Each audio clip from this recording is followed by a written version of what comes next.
Hai teman-teman, aku Luna Bunga Natasha Putri dari Sekolah SMA Negeri 4 Malang dari kelas 11 Bahasa absen 7. Aku akan mengulas novel yang berjudul Teng Tereng Tereng Sabtu Bersama Bapak. Sabtu Bersama Bapak yang ciptaannya Aditya Yapeo. Enggak bercanda. Aditya Mulia.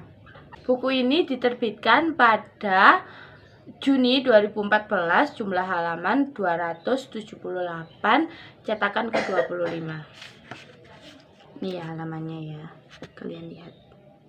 Aditya Mulia dikenal sebagai penulis fiksi terkenal di Indonesia. Beberapa karya telah menjadi buku terlaris di Indonesia dan telah diadaptasi menjadi film seperti Jomblo 2003 dan Sabtu Bersama Bapak 2014.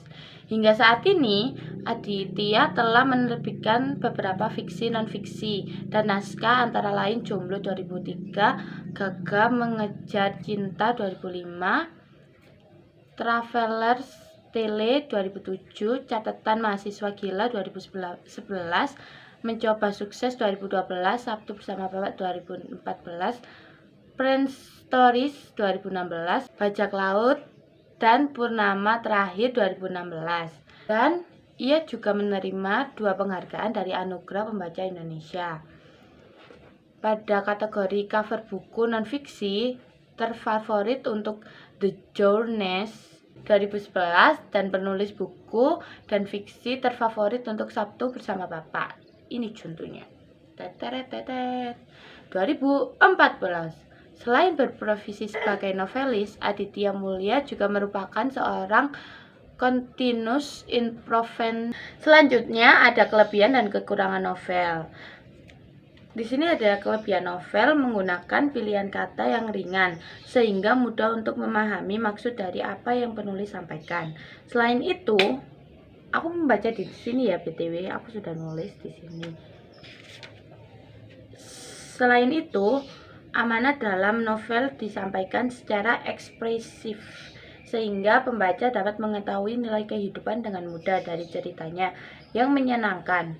Alur dalam cerita novel sangat mengalir, tidak monoton sehingga tidak membosankan saat dibaca. Kemudian ada kekurangan. Kekurangannya adanya penggunaan bahasa yang tidak santun, yaitu kata-kata bercanda untuk orang-orang dewasa. Selanjutnya ada sinopsis dari novel Sabtu Bersama Bapak. Sinopsis dari novel Sabtu Bersama Bapak yaitu novel Sabtu Bersama Bapak menceritakan kehidupan tentang 2 tokoh, seorang laki-laki yang sudah tumbuh dewasa meskipun tanpa didikan seorang bapak. Kedua anak laki-laki ini mendapatkan puluhan kaset peninggalan bapaknya yang berisi tentang wajangan kehidupan. Seorang bapak tersebut menyampaikan banyak hal dalam kaset tersebut. Tujuan yaitu bapak tidak ingin anaknya kehilangan peran seorang bapak, kemudian menjadi anak-anak salah melangkah dalam hidupnya. Tentu saja kaset-kaset tersebut dibuat sebelum bapak meninggal dunia. Setelah divonis sakit kanker, bapak hanya mempunyai waktu 1 tahun saja untuk bertahan hidup. Cakra dan Satya selalu menonton video peninggalan bapaknya di hari Sabtu. Mereka berdua tumbuh menjadi seorang anak yang cerdas dan tak mapan. Konflik dari novel tersebut muncul dari sikap Satya yang temperamental yang membuat anak dan istrinya tidak nyaman dengan sifat Satya tersebut. Sedangkan tokoh Cakra tak kunjung mendapatkan jodoh sehingga mengharuskan ibunya mencari jodoh berkali-kali. Kasihan sekali. Pada satu waktu Ibu IJ mengalami sakit, tetapi ia menyembunyikan dari kedua anaknya. Hal tersebut karena Ibu IJ tidak ingin anaknya khawatir dan tetap ingin fokus mencari jodoh untuk Cakra. Tetapi Cakra tidak pernah setuju dengan perjodohan yang dilakukan ibunya. Saat tahu ibunya sakit, akhirnya Cakra menyetujui perjodohan yang ditentukan oleh ibunya.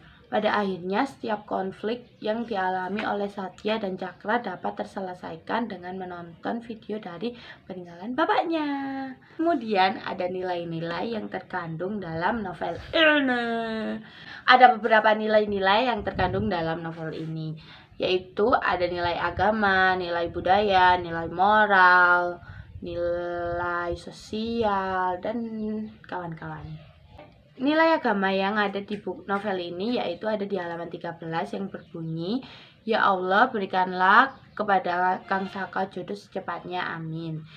Yaitu Kang Saka yang belum juga menemukan jodoh sampai ibunya ingin menjodohkannya dengan anak dari temannya, tapi Kang Saka tidak mau. Yang kedua ada nilai budaya yang ada di halaman 33 yang berbunyi, "Seorang teman lama mereka dari rombongan haji akan menikahkan anak perempuannya pagi ini di Pusda Bandung."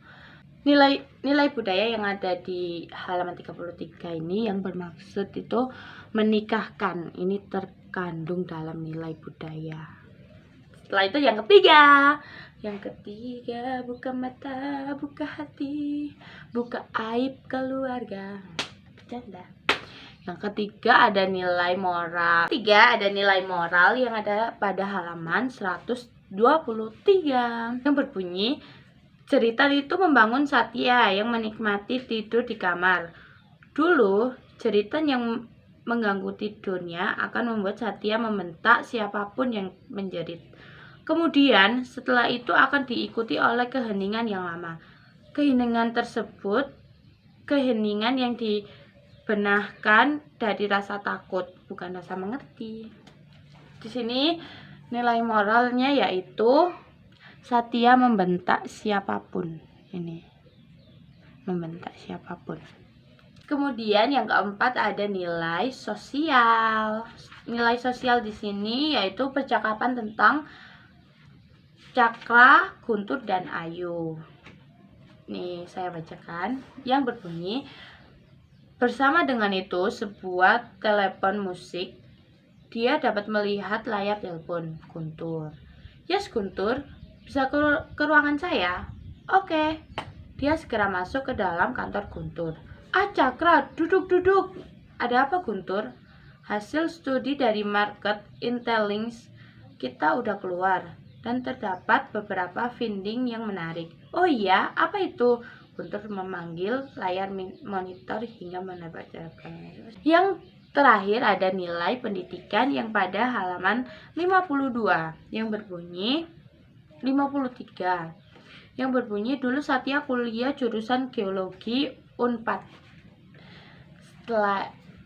Setelah nilai-nilai tersebut, yang saya rasakan setelah membaca novel ini, ketika membaca novel ini sedih, marah, dan greget karena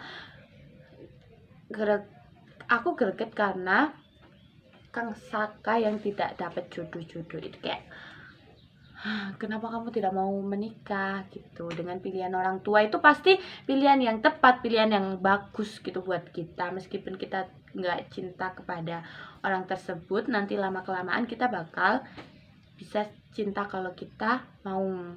Rating novel tersebut ada 9/10 karena ini bagus banget dan banyak wajangan hidup di dalam buku ini yang bisa kita pelajari buat hidup kita di masa depan. Dan ibunya sangat baik banget, aku suka kepada ibunya. Kalian harus membaca ini dan harus membeli karena ini sangat penting buat hidup. Nggak penting-penting banget, cuman kalau kalian mau baca ya baca aja karena di sini banyak informasi dan kalian harus bersabar dalam menjalani hidup. Sekian dari ulasan novel Sabtu Bersama Bapak. Aku Luna bukan Natasha Putri mengucapkan terima kasih sudah mendengarkan ulasan tersebut dan sudah melihatnya sampai akhir video. Bye bye, kapan-kapan lagi.